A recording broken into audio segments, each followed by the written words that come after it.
Buoyed by two away wins, what effect have you seen that have on the players since you returned to training? Well, they're obviously in a good place. Spirits are high as you would expect after two wins. No, they've been their normal selves really. There's been quite a bit of fatigue, quite a bit of recovery as well. So today will be the first day we get right back at training today. Back-to-back games coming up for Plainmoor. What challenges is that going to present? I'm sure at this point something to be embraced. Yeah, I mean, playing at Plainmoor's brilliant. We love it. Hopefully, get two really good crowds in. It's just taking each game as it comes. Busy period obviously with the Saturday, Monday. Now we're going into Saturday, Tuesday.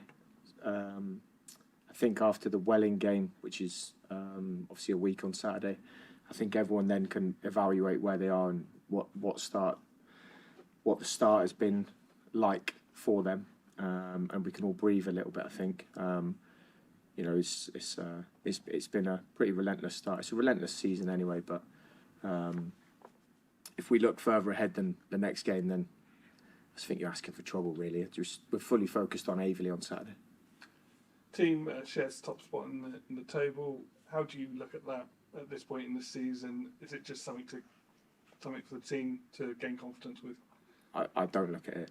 I don't look at it. It's irrelevant really.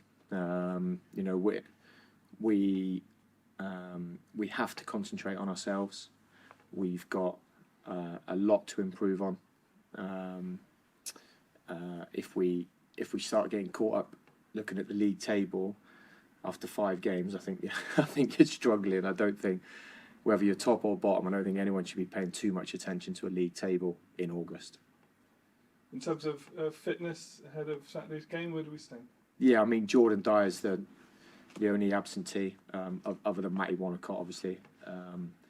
So Matty had surgery on his arm yesterday morning, so he's out for a fair period of time. So we wish him well with that, and obviously he'll continue his rehab with us.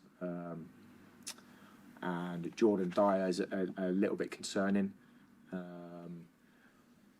It's a hamstring injury. We're not sure of the full severity of it yet, but it'll be 2 weeks on Saturday, and he's not improving at the rate we'd like him to. So Jordan's I'll be honest, I'm a little bit concerned about that one. It's far from ideal, but again, he's under the guidance of Regan, and he'll be fit when he's fit, but it won't be anytime soon, that's for sure. The noise the Yellow Army created at the last game was something I have nared for quite a while, and we want more of the same. And it's about all sides of the ground joining in, isn't it, at the end of the day, and creating as much noise and support for the players as possible. Absolutely. I think you all know now. I've said it a few times. We're very, very appreciative of it.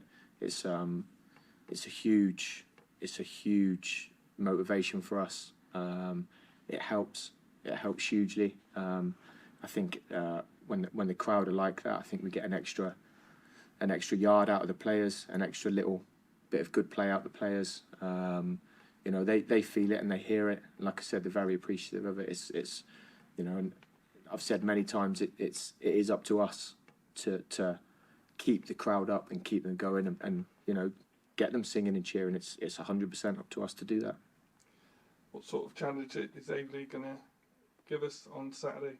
Well, a tough one. I mean, Danny Scopes, in my opinion, was probably manager of the season last year. To get Aveley into the playoffs on their first season in the league was a phenomenal achievement. Really, really was. I think his teams are very, very hard-working, very organised.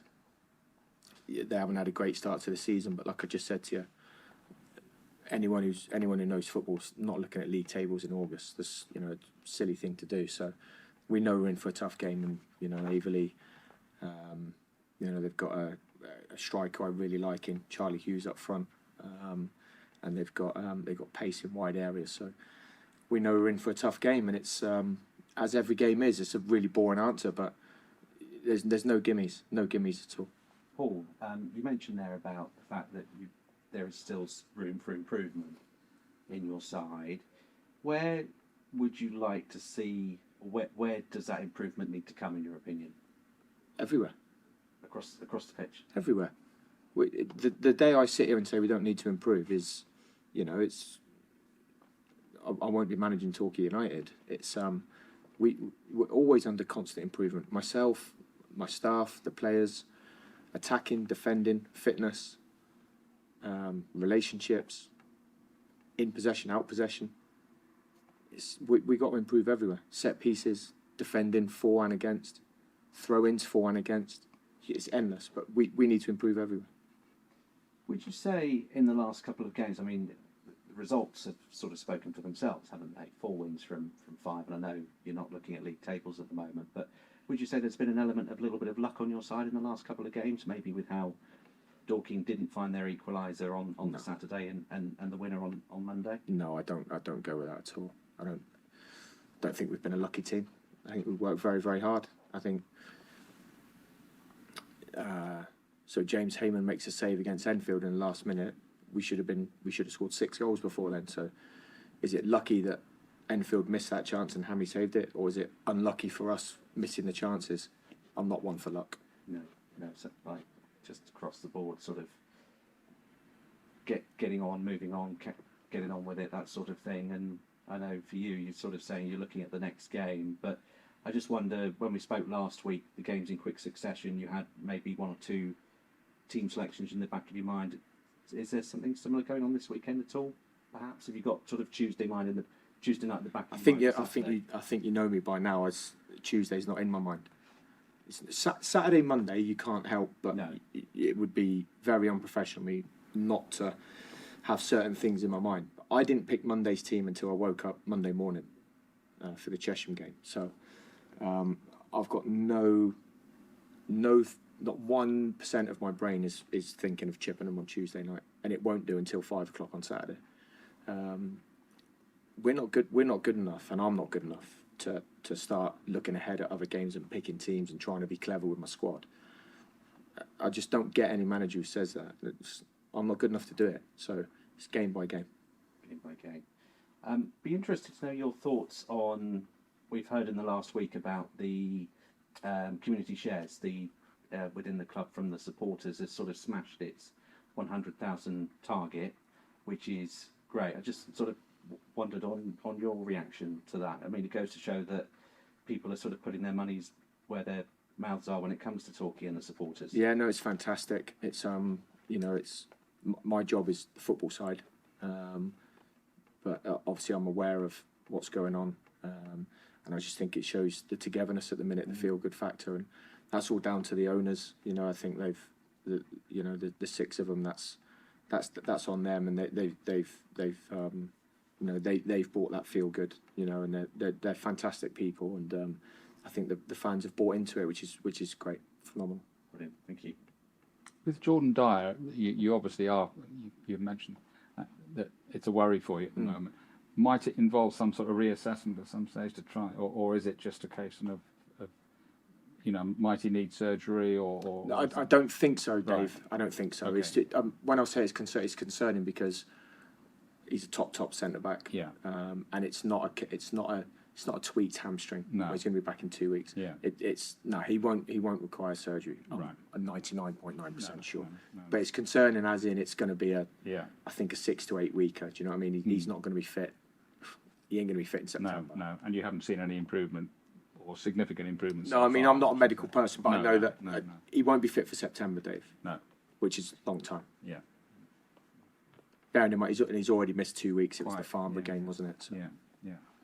And it seemed so fairly innocuous at the time, didn't it? Well, we actually thought it was cramp at the time. Yeah. We thought it was chronic fatigue, and he did, but it hasn't really settled. I mean, fortunately, we've got good cover in those areas anyway. Yeah. We've got, Ed's come in and done very well. We've got Ollie Tomlinson, we've got Dean Moxey, Finn Crass can play centre back. Yeah. So we've got good options.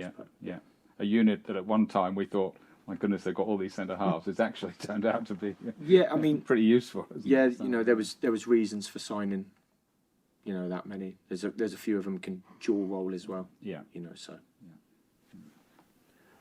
We talked a couple of weeks ago about how important it was using substitutes, your 5 subs, and you're making similar kind of substitutions at similar times in the game. It's becoming much more of a rugby type of game, isn't it? You can change your attacking options at a certain time in the game.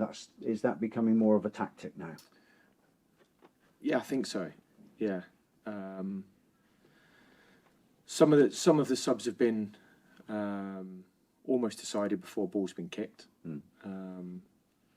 It's managing minutes and workloads and all these words that people use now. I just think there's just when you're losing a game. I mean the Dean one on Monday. I mean that wasn't preempted. But sometimes you just got to go with your gut and your eyes when you're watching the game. So Matty Carson had run his race. He was, he came off injured on Saturday against Dorking, did really well to make himself fit. But for a young lad playing 2 games in 3 days takes some getting used to. It's an experience definitely. And Matty had run his race, and he was on fumes. But I didn't preempt that sub before the game. That was an in time substitution, you know what I mean? But the like the Ash and Seymour and Crosby and Cook and Musa, we spoke before. I just don't think those days are there anymore when centre forwards play 90 minutes for 46 games. I don't see it. And those players I'm talking about, although Omar's not a centre forward, but those players I'm talking about, I know they want to play every minute. I get that. But it's a squad game, and it's for the common good. Do you know what I mean? It's centre forward wise. I mean, you're bringing on fresh legs with half hour to go, and as an ex-defender, there's nothing worse than thinking I've cracked it, and then another one's coming on who's fresh. I've got to do it again. I think forwards will always be the ones who get changed predominantly. It's rare to change centre backs. Yeah. It's just the way football is, and it's the way I see it. But you're quite right. There is a lot of premeditated substitutions already in my mind. Obviously, that's going without injuries and so on. Do you know what I mean? Which you have to deal with during the game. But no, I think you're quite right. And at the minute, the 5 subs is benefiting us. Yeah. And you mentioned Dean Moxey there. It was the first time that the fans had seen him in action this season. But I imagine he's been crucial behind the scenes. He's involved in everything, isn't he? But that the fact that he only just came on at that point doesn't mean that's all he's doing, is it? No, definitely not. He's a really important part of the squad for me and of my coaching team. So I think it's important. So Dean's player coach. He's someone that I didn't know before I came to the club. He's someone who, since meeting him, I respect hugely. Respected him anyway because of the career he's had, which you have to, and the longevity of it, and he's still going. But also, it would be very foolish of me not to tap into his football knowledge as well. I'm not going to sit here for 1 second and say I know it all, because I don't. I definitely don't. That's why I need people around me who I can speak to and who are honest with me. So in the first 4 games, Dean wasn't in the squad, but he was involved in the warm-ups. He was involved warming up the defenders in their little unit work. It's quite often in those 4 games I went and sat with him and said, Dean, what are you seeing? And Dean would tell me. And I think he's accepting of that role now of the player coach, although he wants to play and he's first and foremost as a player. And you saw when he come on Saturday, I've got no problems playing Dean Moxey, not for 1 second. He trains hard, he's fit, and he's got tremendous knowledge, experience and quality as well, which you saw in the last seconds on Monday. I mean, well, you said after the game when you needed someone to come on and fizz a low crossing. But it's that calmness. Yeah. I think lots and lots of players with a minute to go at 2-2 being in that position maybe would have even shot or smashed it or ballooned it out of play, because you get that little bit of nerves, that little edginess. He was tremendously calm. Calmest player on the pitch. Touch, cross, goal. But Dean's very, very important to my plans this season. Absolutely in that dual role. Very important. Have you got your eye on anyone else? I know you're always going to have your eyes on lots of different players, but we're in a kind of week now where the Football League transfer window is coming up, and I know that doesn't necessarily completely impact on the National League, but people might become available on loan afterwards. that didn't get a move or whatever. So have you got your eyes on anyone at the moment? I think we always have. Yeah. Rich. I think we always have. And if their status changes, then yeah. Well, football changes day to day. There's a lot of. I'm tremendously happy with our squad where we are. Not actively looking to bring in players or replace any current players, but you're always looking. You're always your recruitment's non-stop. Yeah. You're always speaking to agents, speaking to managers, speaking to players. For example, there's a lot of free agents at the minute who haven't been fixed up. Once that window shuts, there's only a certain amount of clubs they can sign for. There's a whole raft of them become available. But then it comes down to, have I got room in the squad? Have I got budget in the squad? There's loads of different, do I need to improve certain areas? There's lots and lots of dynamics to it. In answer to your question, we're always looking. And if a player becomes available who I think can add to our squad in whatever way that is, quality or numbers or goals or whatever it is, then we'll always have a look at it and we'll weigh up every option. Finley's all right.